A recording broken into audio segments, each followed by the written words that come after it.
நாம மட்டும் முன்கூட்டியே சந்திச்சிருந்தா அந்த செல்லம்மா கொடிய எப்பவோ இறக்கி இருக்கலாம். கொடிய இறக்குறது மட்டும் இல்ல, பீஸ் பீஸா கிழிச்சிடணும். கண்டிப்பா நாம பேசிட்டு இருக்க கூடாது, செஞ்சு காட்டணும். அந்த செல்லம்மா இருக்காளே எவ்வளவு பெரிய புத்திசாலி தெரியுமா? அந்த முண்டக்கண்ணி முத்தழகியை காட்டி காட்டியே ஏகே தலையில குல்லா போட்டு அவர் படத்திலேயே ஒரு கன்ஸ்ட்ரக்ஷன் கம்பெனியே ஆரம்பிச்சு கிழிச்சா.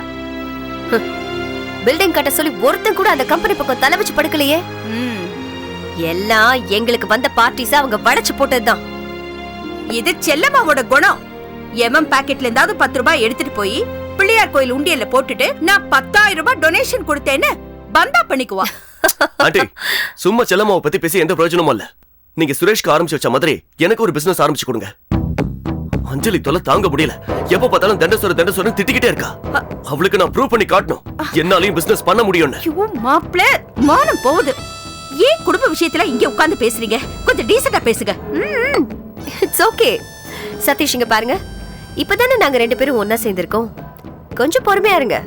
அதுக்கப்புறம் நீங்க நினைச்சதெல்லாம் ஆட்டோமேட்டிக்கா அவங்க செஞ்சு கொடுக்க போறாங்க. நோ நோ நோ, நானும் மாப்பிளைக்கு 1 crore 2 crores ஒரு பிசினஸ் ஆரம்பிக்கணும்னு நினைக்கும் போதெல்லாம் இந்த செல்லம்மா வந்து கெடுத்துக்கிட்டே இருக்கா. இனிமே அது நடக்காது, நடக்கவும் விடக்கூடாது. அதுக்கு ஒரே வழிதான் இருக்கு. அந்த செல்லம்மாவை நாம டிஸ்டர்ப் பண்ணணும். ஹவ் அதுக்கு என்கிட்ட ஒரு பிளான் இருக்கு. என்ன சொல்றீங்க?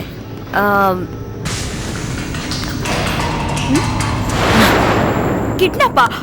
ஐயோ, நாம எப்படி